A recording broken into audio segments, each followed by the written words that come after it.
My husband, who was going on an overseas business trip, left with his daughter's passport in his possession. Where are you, honey? We just landed in India, honey. India? Oh, my lord. The sheer obviousness of the barefaced lie. It was at that very moment that everything fell into place, and I was determined to expose him for the treason he's responsible for. Just you wait, my sweet darling. You'll pay dearly and bitterly for this. Mark my words, I will not let you get away with your betrayal. My name is Avery, and I'm a 39-year-old part-time housewife who also runs an aesthetic salon. My husband, Simon, is 1 year older than me, and he's an ordinary employee who works for a company in the area of car sales. We're a family of 3, with a daughter, Taryn, who's just about to start her university life. Taryn was going to Mexico for her graduation trip the following week with her friends, and she was really looking forward to it. So much so that she just wouldn't shut up about it. But I was so happy for her. She finished high school as a straight A student and successfully enrolled in a high-ranked university in the country. I was happy that she did her best and that it was paid off and that she was going on to pursue her dreams, starting with an awesome trip.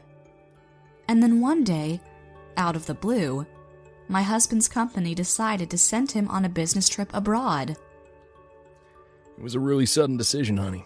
They evaluated my performance in the company, and apparently they liked what they saw. They should be, honestly. I've been working so damn hard. It's a huge promotion. I can't believe how sudden it is to get an overseas assignment. Does that usually happen? I've been working almost every day, with the exception of New Year's. It means they're paying attention to my efforts, and they acknowledge them with this opportunity. Simon's been out of town pretty frequently for the past few months. His superiors praised him for all the hard work he's been doing, and they told him he deserved a better position. Well then, I should hurry up and get your stuff ready for the big trip. Oh, thank you. You can just pack the bare minimum, hon. The company's provided almost everything I need, so... Bare minimum, huh? So you're going to India, right? Then I guess all you need is a passport. Oh yeah, right. Passport. My daughter saw him as such, and she told me secretly. Dad doesn't seem nervous at all, even though he's going on this big business trip across the Atlantic. He really doesn't. It's like he's thinking he's going on a spa vacation or something like that. I started to get worried about my husband, thinking he wouldn't be able to do his job properly in such a new and exotic environment. Fast forward to the next morning. Simon packed some more things before bursting outside of the house with great enthusiasm. He would be gone for 2 weeks starting that day. And the following week, Taryn is going on her graduation trip to Mexico. Are you ready for the trip, sweetheart? Yes, I am, Mom. I can't believe it. I'll be in Mexico next week. Exciting, isn't it? I remember the first time I went abroad. I was probably as excited as you are right now. Only you have to stay behind because of work. Thanks for everything, Mom. You're also the reason I'm able to go on my graduation trip. No. Don't you dare make it sound like you're leaving the nest just yet. You work so hard on my studies. And consider this trip a congratulations from me, and a symbol of how proud I am of you. I hope you have fun, because I know I'll be happy if you are. That evening, after work, I got a call from my older brother, Idris, as I walked in the front door. He wanted to give his niece a memento for her trip to Mexico. Idris works for a travel agency, and he was the one who also arranged for Taryn's graduation trip. Hey Taryn, your Uncle Idris is coming over in a couple of minutes. He said he wanted to give you something special. Is he really? I'm so happy he is. I want to ask so many things about traveling abroad, for real. Idris arrived perhaps 5 minutes later. He gave his niece an allowance as a parting gift. The term he used over the phone, memento, was pretty much a ruse to throw me off, I realized. As usual, my older brother found another way to tease me inadvertently. Well, I can't believe how much you gave her. Thank you, Idris.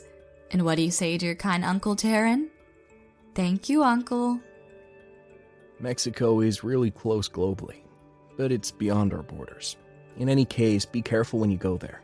And be especially careful with your passport, sweetie. Got it? I'll be fine. I keep my passport in a drawer with a lock that can only be opened with a key hidden somewhere in the room. Nothing to worry about. That's what she said as she opened the very drawer where she kept her passport. But then, she let out a blood-curdling scream. No way! My passport's gone! Idris and I looked in the drawer, dumbstruck. Lo and behold, Taryn's passport was nowhere to be found. In its place was my husband's passport. This is Dad's passport! Oh no, this is a disaster. I gave him your passport by accident. I should have checked whose it was. Oh no. What do we do now, Mom? Dad's already gone to India! Simon's gone to India?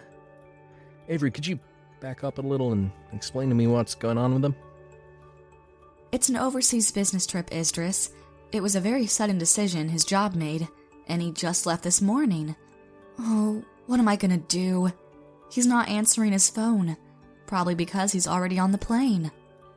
I tried calling my husband to no avail. He won't answer, nor will he return my calls.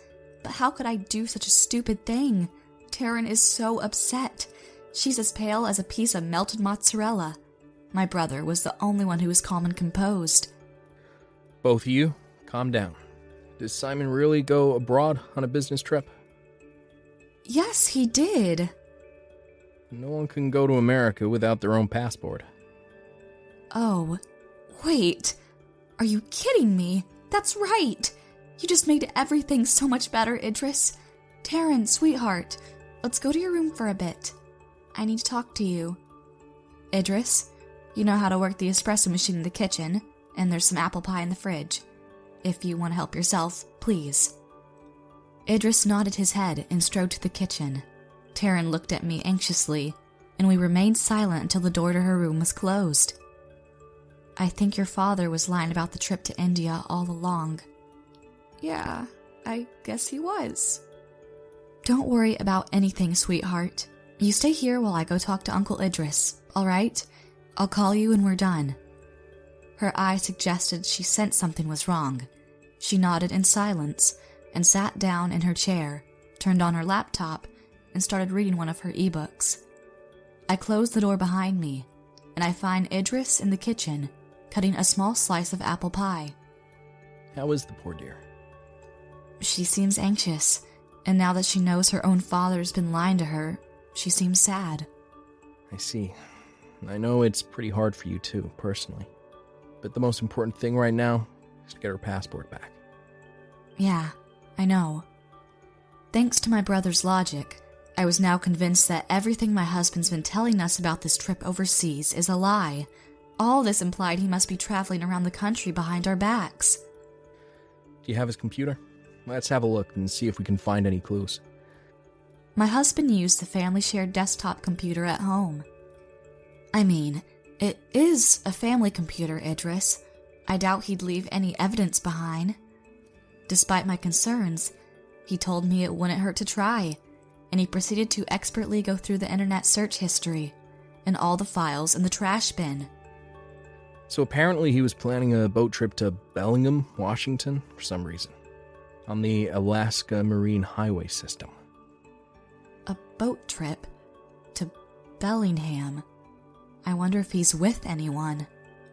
To be quite honest with you, I already had a growing suspicion that he was cheating on me. There's also a search history here of luxury hotels in San Francisco.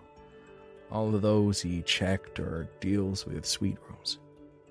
At that, I felt my body start to shake and tremble with rage. A suite room means my husband is with that woman whom he's cheating on me with. He betrayed his own wife and lied to his own daughter. So the two of them are in one of these hotels by now, eh? Relax, Avery. We're not in Bellingham yet. According to Idris, if they were taking a boat to Bellingham, my husband and his lover would leave the port of Ketchikan later that evening, bound for Bellingham. To retrieve Taryn's passport from her father, who was on a boat in the Gulf of Alaska, seemed impossible. Hopelessness and anger enveloped me and left me in turmoil. What on earth can I do? Simon won't even pick up the phone. He or they won't reach the port of Bellingham until tomorrow evening, Avery. Depending on what you're prepared to do, it's still possible to ambush them there, on deck, so to speak. Depending on what I'm prepared to do? That's right. Looks like Simon's been taking advantage of every Saturday and Sunday to stay in suite rooms. Look, there's even this table of reservations here in the trash folder. You see? You work on weekends, don't you? Oh no. I've always thought he worked on weekends every week. Don't tell me he's been betraying me long before this particular occasion. I'm sorry, my dear sister, but it does look exactly what you fear. Getting Taryn's passport back from her father has now become something worse with very dire consequences. You're going to expose his infidelity. You ready to do that? I made up my mind right away. I couldn't leave Taryn heartbroken and abandoned while all of her friends were on this trip to Mexico. I've made up my mind. I'm going to expose that bastard's lies and get my daughter's passport back if it's the last thing I do. Idris nodded calmly and patted my head. He then arranged a quick flight on his own cell phone, and the very next morning, I was on a plane bound for Bellingham. Before I left, I told my daughter, "I will bring back your passport, sweetheart. Don't you worry about a thing. And you take it easy too, Mom, okay? Promise me that? You're far more important to me than any number of stupid trips." Perhaps my daughter had also made up her mind in her own way, because her expression was cheerful.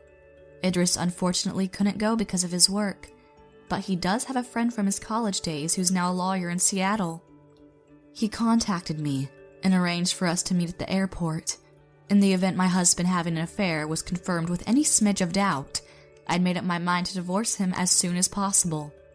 The next day, I arrived in Bellingham before noon. I met my brother's friend, Mr. Gralsey, at Bellingham International Airport. Miss Avery, I presume. It's very nice to meet you. Idris told me everything he knew about your situation. I'm looking forward to working with you today.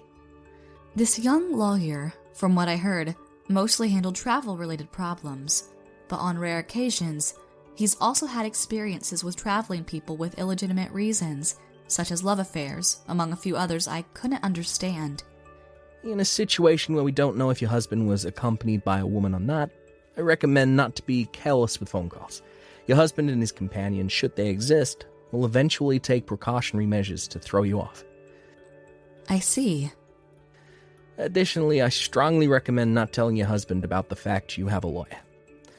That act should be refrained until after we have solid evidence of an affair. Solid evidence? How does one obtain such evidence? Mr. Grizzoli told me what evidence was necessary to conclusively ascertain if the affair is legitimate or not, as well as some potential was in how to obtain the evidence. We negotiated a plan to get said evidence, and it seemed to be very solid. Simon was taking a ferry, and he was arriving at the port of Bellingham that very evening. The battle with my husband is going to be a one-shot deal. The location? Port of Bellingham. When the time of the ferry's arrival approached, my lawyer and I waited in a secluded area at Port of Bellingham, but close enough to recognize the faces of all the tourists that were getting off the boat. And then, lo and behold, in the arrival lobby was my husband, Simon, arm in arm with a young woman.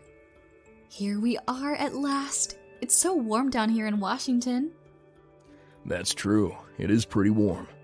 Well, we can take it easy for the next couple of weeks. We can stretch our wings, relax, and have the time of our lives. Because we deserve it. For real. I'm so happy, darling. Oh, Simon, I really hope we do a lot of shopping. I relentlessly suppressed the overflowing fury within my gut and took a photograph of them walking arm in arm.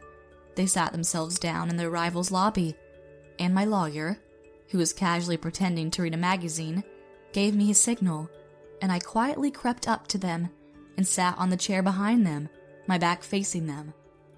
I pressed the record button on the voice recorder. I then proceeded to pretend to look at a California brochure. Hey, are we going to the hotel now? Yeah, I guess so. I can't wait to get back to the hotel and get some rest, I'll be honest. Let's go shopping first, please. God damn, you really like to go shopping, don't you, Heather? Wonder if my wallet's gonna hold up. Oh, come on. Don't be mean to me. Even I've been holding back for a long time, you know. Because to you, I've always been second best. You have that beautiful wife of yours after all. What are you talking about? I love you. And only you. Heather, you always come first. And nothing about that is ever gonna change. Do you really love me more than your wife? Look me in the eyes and tell me the truth. Of course I do, my darling. So come on, let's go to the hotel. And I'll prove to you how much I love you. Oh my, I love that idea. I resisted the overwhelming urge to turn around and punch them both in their stupid faces. I pressed another button on the voice recorder and made sure I walked away with multiple people who were just getting up themselves. This woman knew that Simon is married, and yet she's still together with him. I had obtained solid evidence of that truth. I left the scene with my lawyer at my side, walked into a nearby cafe, and checked the photos and audio recordings. Looks like you could easily enroll in detective school, Miss Avery. Got evidence more solid than anything I've ever seen before. This conclusively deems your husband guilty of adultery, and the proceedings for divorce will be very smooth. Okay, awesome. I have something to say to those two, so if you'll excuse me a moment. Oh, Miss Avery, I must advise against that, ma'am. Ma'am, it's not... I paid no heed to Mr. Grizzoli, who was trying to stop me. I approached from behind them as I called my husband's phone. Where are you, honey?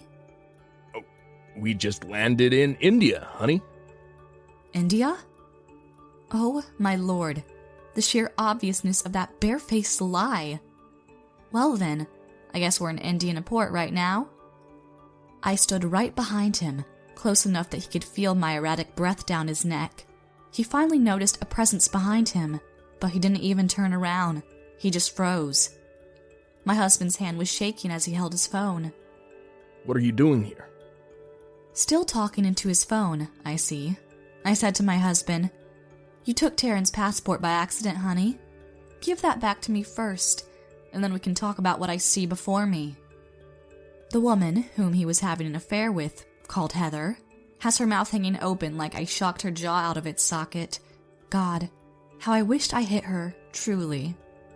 Simon, dear, why did you come with your wife? I didn't ask for this. Hey, shut up for a second. Yeah, about this lady here. I met her by chance there on the ferry. What the hell are you talking about? Even now, when all hope was indeed lost, my husband was still attempting to come up with ridiculous excuses to prove his innocence. Forget it, Mr. Lorenzo. Just give me Terrence's passport back. Oh, damn. This is Terrence's passport. My bad. My bad? My sweet frickin' ass, bucko. Hurry up and give it back to me. I knew it. He really did have our daughter's passport with him, because he was actually traveling domestically. He never thought to check it at all. I was relieved for a split second, because I successfully got her passport back. Then does Taryn know about this? Does Tara know about this? Of course she does. She found your passport instead of her own when she opened up the drawer where she kept hers. Can you even imagine how shocked she was? The poor girl nearly shit her pants. She was so panicked. Oh no, oh my god, please listen, this is all a bit of a misunderstanding. My business trip to India was canceled last minute and... Oh, is that so? Give me any conceivable reason why you're here alone with this woman. We're getting a divorce. Avery, listen to me please, I love you. And you only. I can't divorce you, and I will die trying to defend what we have. By this point, I was completely mortified. And then, the woman named Heather started ranting and raving. "What are you talking about, Simon? You said you'd divorce her anytime." And then she looked directly at me and said, "Hey, you. Simon is freaking sick of being married to an old gas bag like you. He's made love to me every week, you know. Simon wants a young, beautiful woman like me. You're nothing but a pathetic." Hey, stop it! Simon slapped her cheek. Heather was stunned, having been smacked by her own lover on the cheek. Then, she started to pathetically cry. "What was that for? You told me yourself, Simon. You looked into my eyes and told me you loved me more than anyone else in the world.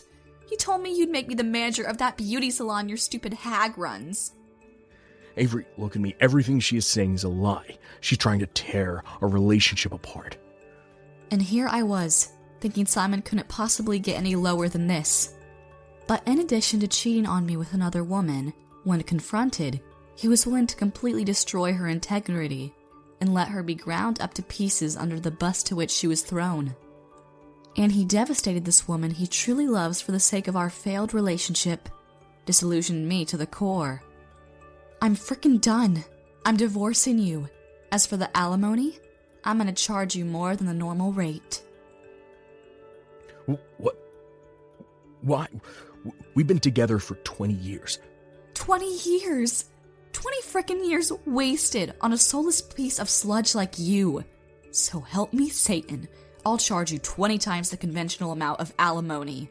Shut the frick up. Me? Me shut up? Who the hell do you think you are? I was about to punch my husband in the face when a strong hand caught my wrist before I could get the chance. I turned to where the hand came from and found Mr. Grizzoli standing there. In retrospect, I'm thankful he stopped me from punching Simon. All right, then. That'll be enough of that. Before I even knew it, we were the center of attention in the arrival lobby. I left the scene, leaving my lawyer to do the rest. The following week, my daughter Taryn was able to go on her long-awaited trip to Mexico without any further problems. I told her that she had her own life and that she wasn't to fret over the situation with her parents. Her trip was meant for her to get away from home for a bit, enjoy the freedom of her life, and start focusing her mind on university later on. My brother, Idris, who was sweet on his darling niece, presented her with a luxury option at her destination as another gift. What a surprise! He got her tickets to see her favorite rock group in Cancun. All in all, she was able to fully enjoy her graduation trip, and she came home after a week all smiles and quite tanned, I must admit. I divorced my husband very soon after the little scene we had in Bellingham. I filed for alimony against my husband and the woman whom he was having an affair with. It wasn't 20 times the market rate, but my lawyer handled the case well, so my psychological stress thankfully remained at a minimal level. My husband lied to the company that he was going on vacation with his wife, and that became a little rumor that spread like wildfire around company employees. His superiors eventually found out as well, and it became increasingly difficult for him to stay at work. As a result, his job moved him to a branch in the countryside. As for the woman whom he was having an affair with, Heather, she was apparently a staff member at a men's beauty salon that Simon frequented. Apparently, my ex-husband had lied to her about him being the owner of my beauty salon. He used that as a means to seduce her, and she quickly fell head over heels. After I divorced him, he seemed to have married Heather, but because they were in up to their ears in debt, the arguments and the fights knew no determinable end, and their relationship quickly became strained beyond anything nice and cozy. Heather eventually had enough, and she left Simon. As for me, after the whole fiasco, I continued to work hard at my aesthetic salon. My hard work paid off after a few months, and I was able to open a small branch closer downtown. I don't think I'll ever get married again, but I will spend my time as a bachelorette in the most meaningful ways I can think of. And my daughter's starting university soon, as I mentioned, and I promise I'm going to do what I can to support her through what is undoubtedly the most influential time in her life. Wish us luck, everyone!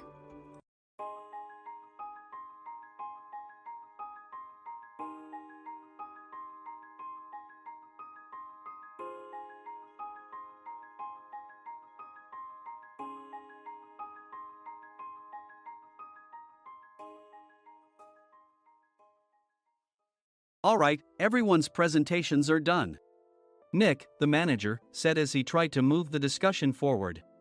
"Excuse me, I haven't. I recently found out something." Nick interrupted me and began to speak. "There's apparently someone in this department who didn't graduate high school and is just a part-timer. Meetings should be for employees only." "Absolutely right." His lackey, Mike, of course, agreed with Nick. "I'm leaving." After leaving the meeting room, I started to shut down my computer. I noticed that an email had arrived, not in my personal inbox, but in the company's shared email. Thinking, there's no point in speaking up, no one will listen, I went home quietly. The next day, I heard a commotion from Nick's desk. He was staring at his computer screen, his face pale. "Nick, is something wrong?"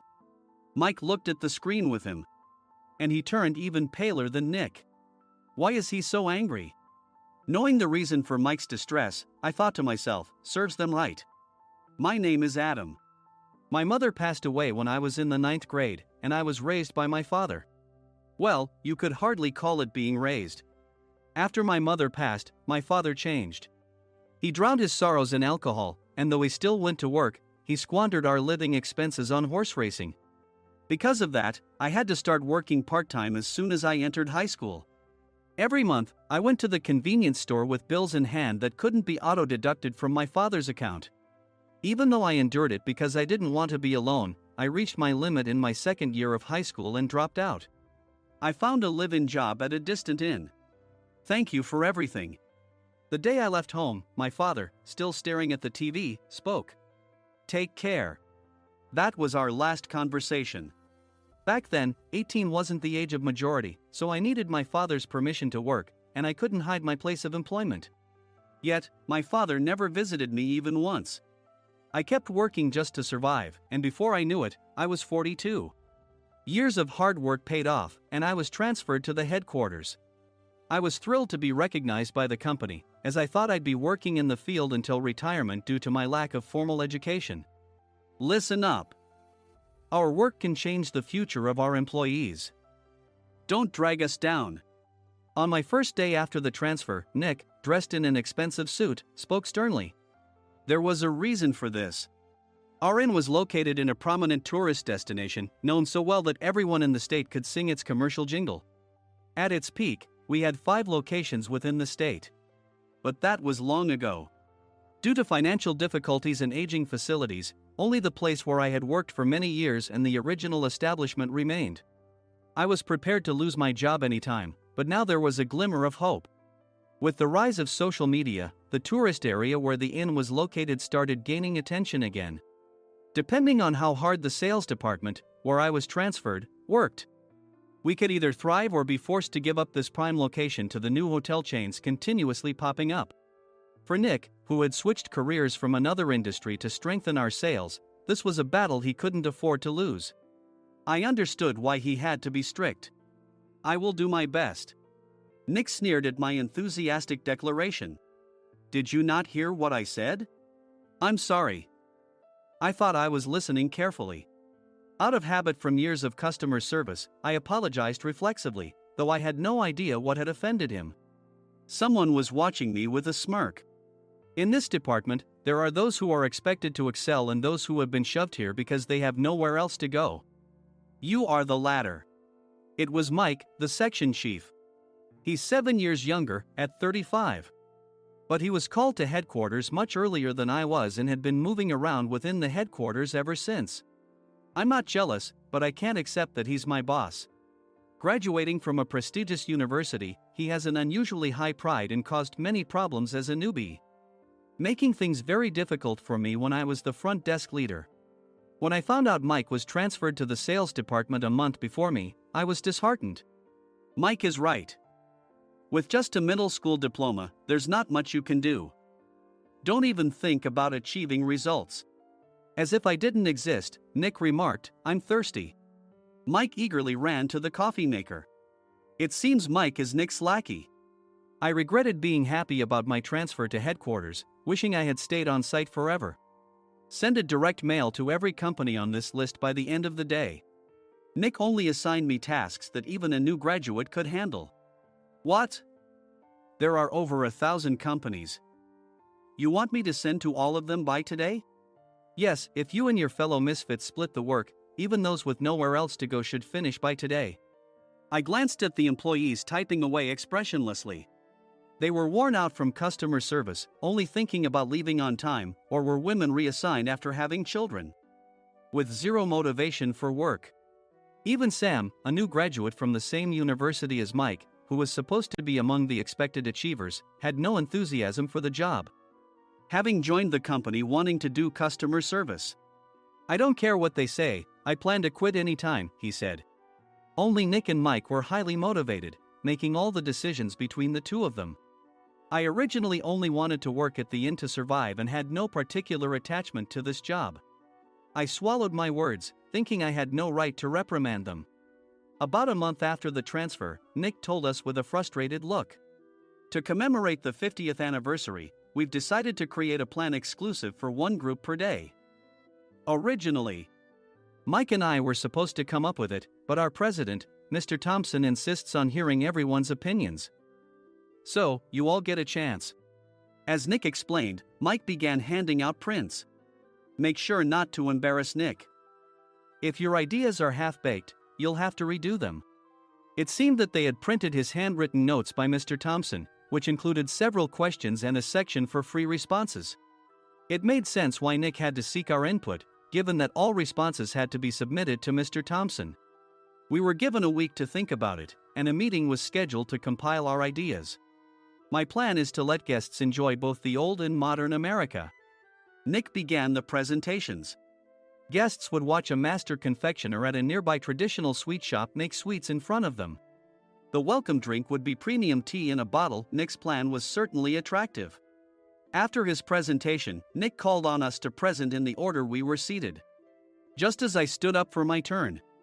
All right, everyone's presentations are done. Excuse me, I haven't. I recently found out something. Nick interrupted me. There's someone in this department who didn't graduate high school and is just a part-timer. He was likely talking about me. I joined the company as a part-timer and was made a full-time employee when I turned 20. That was 20 years ago, so Nick and Mike probably had no chance to know until recently. Meetings should be for employees only. Absolutely right. After that, Nick kept creating opportunities to solicit everyone's opinions, purposefully excluding me from speaking. The meeting unexpectedly heated up and went past the scheduled end time. A few people asked to leave, and the discussion continued with the remaining few. Still here? Normally, you'd leave in that situation. Though I had no attachment to the job initially, hearing kind words from customers made me want to make them happier. For someone like me, with nowhere to go, the inn was my home and customer service was my life. I felt pathetic about my current self. I'm leaving. I left the conference room and started shutting down my computer. I noticed an email had arrived, not in my personal inbox, but in the company's shared email. Thinking no one would listen to what I had to say anyway, I quietly went home. The next day, while preparing the DM as instructed, I heard a commotion from Nick's desk. In his haste to stand up, he hit his knee on the desk. He stared at his computer screen, his face pale. Nick! What's wrong? Mike, thinking he should be the first to rush over, approached Nick while still wearing his coat. He peered at the screen with Nick. And he turned even paler than Nick. Why is he so angry? Who is responsible for this company? Nick, more irritated than ever, asked, and Mike answered without checking. Probably Sam. Sam wasn't there because he was attending a morning training session for new hires. Nick gave up on getting angry and returned his gaze to the screen. They were looking at an email that arrived right after the end of the working day yesterday. Apparently, no one, including me, had checked it before leaving. The email was from a large company that used us for their annual employee trips. The president and executives of that company also frequently used our services personally. President of the company, Mr. Mason himself, had declared that neither he nor his company would ever use our services again. Well, some companies cancel their employee trips or stop using our services due to financial struggles. Let's just move on. Mike kept wiping the sweat from his forehead with a handkerchief. Knowing why Mike was so agitated, I quietly watched their interaction. Do you know how much revenue we get from that company? We can find other guests to fill the rooms, but we'll lose the banquet costs, gift shop revenue, rental car fees, and more. Moreover, the gifts were supposed to be prepared by the traditional confectionery shop involved in Nick's proposed plan. If it's known that we incurred such a huge loss at this critical time, Nick's position in the company would be jeopardized. Nick took a deep breath, seemingly trying to calm himself. All right, Mike. Go to New York right now and apologize to Mr. Mason. What? You're coming with me, right? I have urgent work to do. I trust you, which is why I'm entrusting this to you. Please. Mike, believing Nick's sincerity, agreed with a determined look on his face, saying, yes. That's Nick for you. Even if Mike went to apologize, Nick would shift all the blame onto him if the client didn't change their mind. Well, it was Mike's fault to begin with, so it served him right. About 3 hours later, Sam answered a call from somewhere and repeatedly apologized, saying, I'm very sorry. Everyone watched to see what was happening. After ending the call, he informed Nick with a weary tone. When Mike arrived at the client's company, he only made things worse, further infuriating Mr. Mason. He was demanding, get his boss here immediately. It was no wonder Sam was exhausted, dealing with such a call right after returning from training. What is that idiot doing? All right, Adam, you're coming with me. If sacrificing Mike didn't work, then I must be next. Normally, I'd want to refuse at all costs, but I saw an opportunity in this situation. If I can be of assistance, I'd be happy to join you. I immediately followed Nick, and we flew to New York.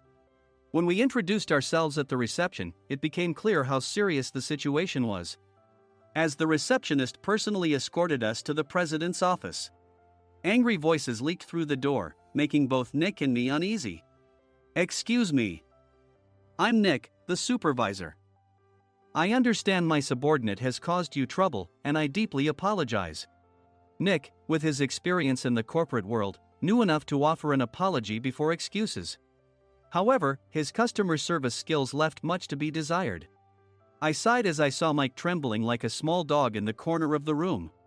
What kind of training are you giving your subordinates? Mr. Mason glared at Nick with a red face. The intensity of his gaze made even Nick take a step back. Regrettably, I joined this company only 2 years ago and was unaware of Mike's issues. I should have identified his shortcomings sooner. Indeed. I should have realized sooner. No sensible person would come to apologize and then give a lengthy presentation on the drawbacks of not using their in. Nick froze, his mouth slightly open. Suspecting the worst, I picked up the documents that had fallen to the floor. It seemed Mike hastily prepared these documents on the plane, listing the disadvantages. Disadvantage 1: if you change the venue for the company trip, employees might suspect it's for cost-cutting reasons, leading to a negative impression. Reading it aloud half-jokingly, Nick snatched the papers from my hand and checked the contents with a furious expression. Among the stack of documents was a receipt from a nearby convenience store's copy machine. I felt a pang of dread, hoping he hadn't shown the receipt as well. What do you think he said when I asked what kind of nerve he had to do this? I'm very sorry. Faced with the dire situation, Nick must have thought there was nothing left to do but apologize. In a voice smaller than I'd ever heard from him, he uttered words of apology. He said, I'm a Harvard graduate. I don't believe I said anything wrong. Mike! What have you done? Forgetting his plan to pin the blame on Mike, Nick yelled loudly, even in front of Mr. Mason. I didn't do anything wrong. You're still saying that? Look at him. Mike pointed at me with a shaking hand. I was assigned to headquarters in my 20s and now I'm a section chief. This guy only made it to headquarters at 42. Everything I've done proves I was right. So why are we losing the contract? Having said his piece, Mike collapsed to the floor. Of course. You were sent there because you had nowhere else to go. Mike never expected to hear such words from someone he looked down upon. He lunged at me, and Nick hurriedly stepped in to stop him. Mr. Thompson told me Mike is a quick thinker, and to take good care of him. There's no way he was pushed aside. Don't make things worse here. He didn't say quick thinker, he said only quick-witted, didn't he? I don't remember that part. I recalled the many troubles Mike caused when he was a newbie. When Mike was on the front line, his pride was so high that he never apologized to customers. Customer service, especially in our job, doesn't work alone. It brings both good and bad situations. If the front staff or housekeepers made mistakes, or the cleaning company didn't properly clean a room, one had to apologize to the customers regardless of personal fault. Mike, in such situations, would never apologize, insisting he wasn't at fault. This often angered customers, and as the front desk leader, I frequently had to apologize on his behalf. He caused complaints and disrupted operations, which is why he was quickly moved to headquarters. In departments where he didn't interact directly with customers, his quick thinking was beneficial and things went well. But it seemed his flaws were starting to show. Corporate reservations are supposed to be entered into the system by the sales representative. But a quick check yesterday revealed that more than 10 items were missing from the client's reservation. The handover document clearly stated what needed to be prepared. Why didn't you enter it into the system? Why do we have to give them special treatment? Filling rooms near the banquet hall, setting up all the food in advance. Specifying the brand of wine, they're too demanding. No wonder he always angered customers, I thought, feeling a headache coming on. Grouping them in rooms near the banquet hall is for our benefit too. It makes it easier for the staff to set up beds and serve breakfast since everyone's schedule is synchronized. As for the other requests, Mr. Mason suggested them to lighten our load. I didn't know that. Nick finally seemed to realize that Mike was the one who had angered the client. What did you say to them? I just told them we wouldn't give them special treatment anymore. We shouldn't waste effort on things that don't bring in money. I was utterly exasperated at his lack of understanding of customer service. Of course, we shouldn't comply with unreasonable demands. But carrying over successful practices from past stays makes customers feel remembered and enhances their experience. Good memories encourage repeat visits. That's part of our job. I looked down at Mike, who was sitting on the floor. In our job, nothing is a waste. Mr. Thompson likely moved you to the sales department, hoping you'd finally understand this. How do you think he feels now that you've failed to meet his expectations? Mike, tears in his eyes, fled the president's office. I was amazed he still hadn't apologized. You have it tough, Adam. It's okay, we're all employees of the same company. I deeply apologize for this disrespectful incident. Especially after all the care you've shown us. If it weren't for you, Adam, I really would have stopped staying here. When I heard you were moving to the sales department, I was willing to reconsider if you handled it. Seeing us talk so amicably, Nick's face contorted. Do you two know each other? Adam's service is excellent. I always requested him specifically. Normally, we don't accept specific staff requests, but we made an exception for Mr. Mason, adjusting my shifts accordingly. He had personally stayed at our hotel just before my transfer, and during casual conversation, I mentioned, I'm moving to the sales department soon. If I hadn't told him then, things could have been much worse. Please continue to take care of us. I look forward to it. On the return flight, Nick awkwardly offered me a can of beer. It's still working hours. Of course, I had no intention of forgiving him for a single beer. Nick might try to pin everything on Mike and avoid any consequences. While pondering this, a startling fact came to light. Nick, the tea bottles for the plan have arrived. I handed Nick a bottle labeled with our inn's name. They look good. What are you talking about? These are plastic bottles. I had assumed we would use the trendy, high-end bottling tea. But what arrived were ordinary plastic bottles of tea with customized labels. The only unique aspect was the label, which had the inn's name, making it look customized. Upon further investigation, I discovered that a substantial amount of money was set to be paid to the tea company. It was priced like bottling tea. Does this plastic bottle really cost $100 each? The tea inside is specially blended for us. The extra cost is for that. Wouldn't it be better to use another tea company? Or is there a specific reason we must use this one? As Nick continued to make excuses, I showed him a printed email. I informed the tea company's president, Mr. Mitchell, that we discovered irregular payments and he confessed. He said you two were high school classmates and planned to split the extra money. That idiot.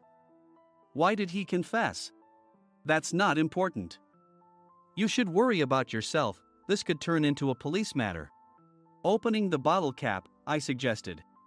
How about calming down with this tea? It supposedly has a relaxing effect. Nick drank the tea frantically. In the following days, decisions were made about their fates. Mike was reassigned to the General Affairs Department, with no chance of transfer or promotion, as per Mr. Thompson's orders. As for Nick, since the payment to the tea company hadn't yet been made, he narrowly avoided legal trouble. Instead, he was encouraged to leave the company, and to avoid further complications, Nick submitted his resignation. Rumor has it that connections between HR departments have made it difficult for him to find new employment. Even though it was good to have those two gone, something unexpected happened in the sales department. Everyone became motivated and united in refining the 50th anniversary plan. In the end, my plan was adopted. We collaborated with the Tourist Information Center to provide personalized guides.